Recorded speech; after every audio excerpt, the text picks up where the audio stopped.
Okay, now let's talk about battle techniques. Uh-huh. All right, teach me to get better, and teach everyone who's a rank 20 and needs to get to battle rank 30.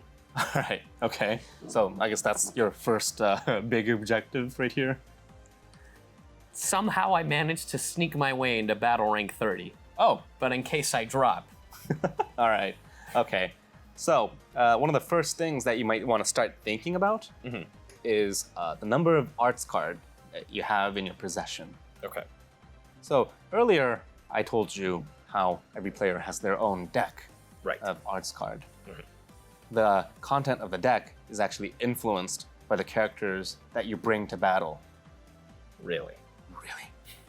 See, I did see that, but I didn't pay that much attention.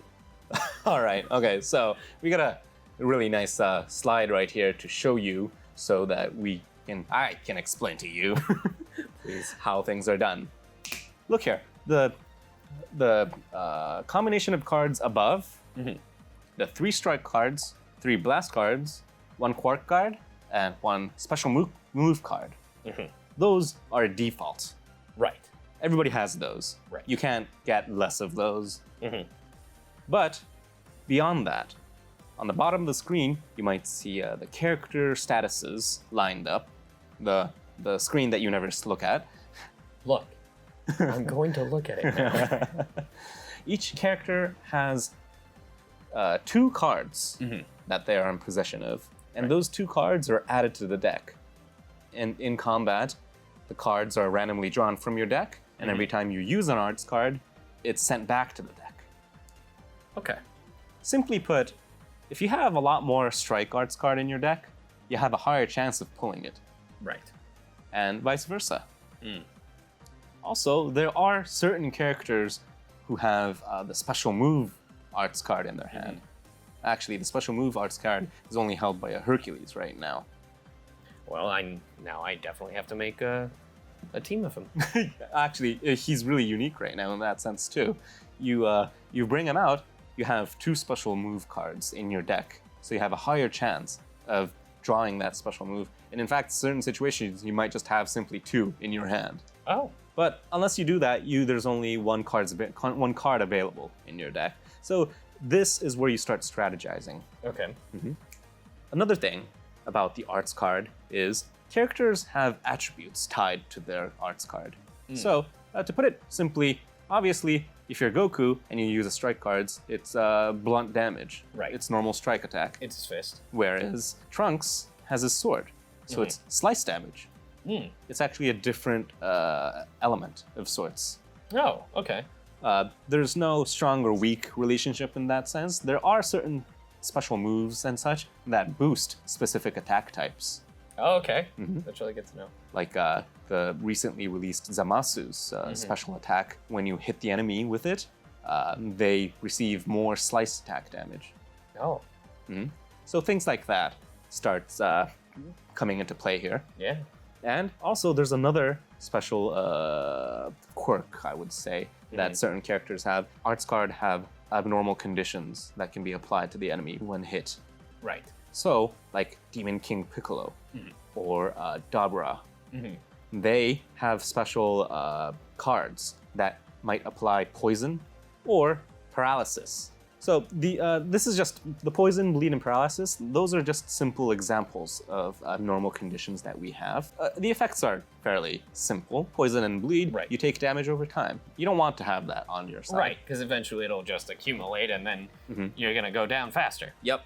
Also, another thing is bleed keeps on dealing damage to you even after you switch characters. So that's another annoying thing about it. So another character will continue to bleed? No, the original character. Oh, okay. Wow. The abnormal condition is tied to that character that receives it. And of course, everybody's favorite, paralysis. You randomly stop moving when you're paralyzed. Yeah, I've dealt with that a lot. It can definitely change the game when that happens. And certain special moves can cause it, or certain strike arts can cause it. Characters with specific effects like Chilled, the one that I don't have, might have paralysis tied to him and such. So you might want to maybe focus on certain characters with specific combination of arts card that you want to use. Like, let's say I like to use Bojack. Bojack really excels at blast. So I want to make sure I have enough blast arts card in my deck, so I deal the most amount of damage with him. Right, because you don't want to have him just use melee when he's more of a blast arts oriented character. Exactly. As I said earlier, arts cards are basically a deck, and they're determined by the characters that you take into battle.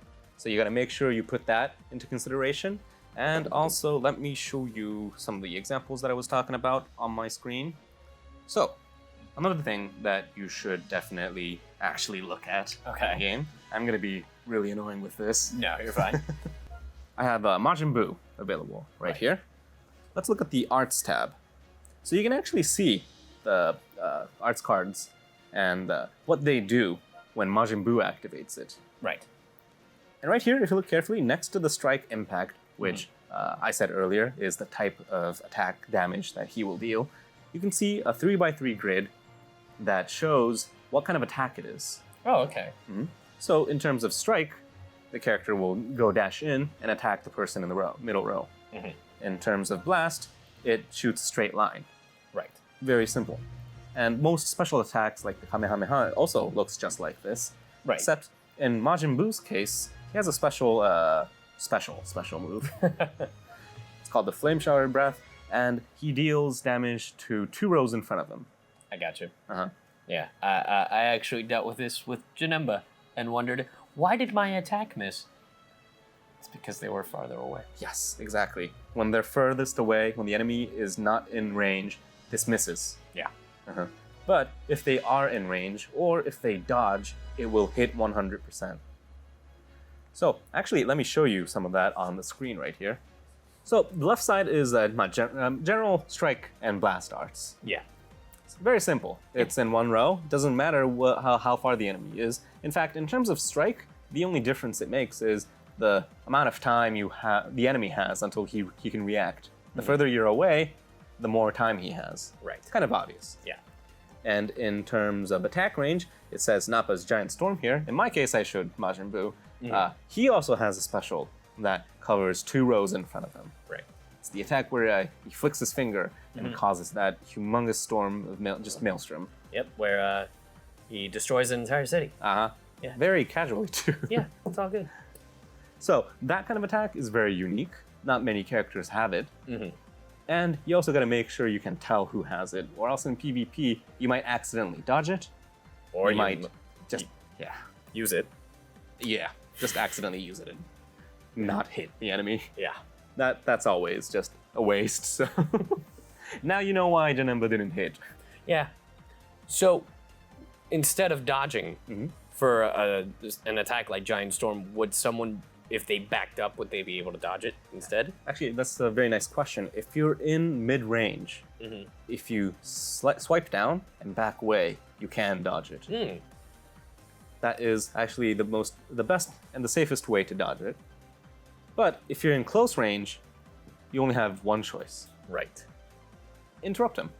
You actually, no, it's not just one choice and you only get hit. Right. You can actually interrupt the enemy if you're in close range. The tap attacks that I told you earlier, those actually activate so quickly that they can interrupt special attacks if you are in enough range. Really? Yes. Wow, that's really good to know. So when you panic, don't swipe right or left against this guy. Especially for an attack like that. Yeah, definitely. Special attacks have different ranges. You gotta make sure you know what the range of the characters you're using are. And also you gotta make sure you know the character's arts card that they hold. Right. Of course, that is after you get a hang of how they play.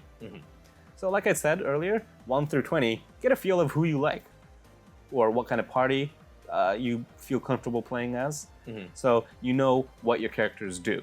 Right. And then after rank 20, that's when you start thinking about just the abilities and the equipments that you can put on your characters.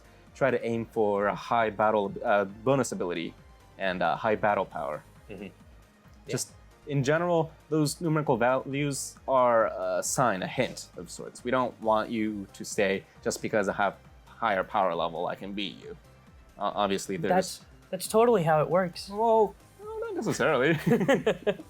Not all the time. Right. It's a nice way to distinguish how powerful a team is. But And finally, the best way to get used to your characters is just take a look at these details. Yeah. Look at the arts card, what they do. Read. Read. I wouldn't say read everything, but just look at the favorite characters that you own and just see what they can do. Not just the attacks, but maybe the range. Yeah. Maybe the special abnormal abilities. Look into the details for sure. Definitely. Well, that's a wrap for the third Dragon Ball Legends tips and tricks. It's a lot of good info about the equipment, about the abilities.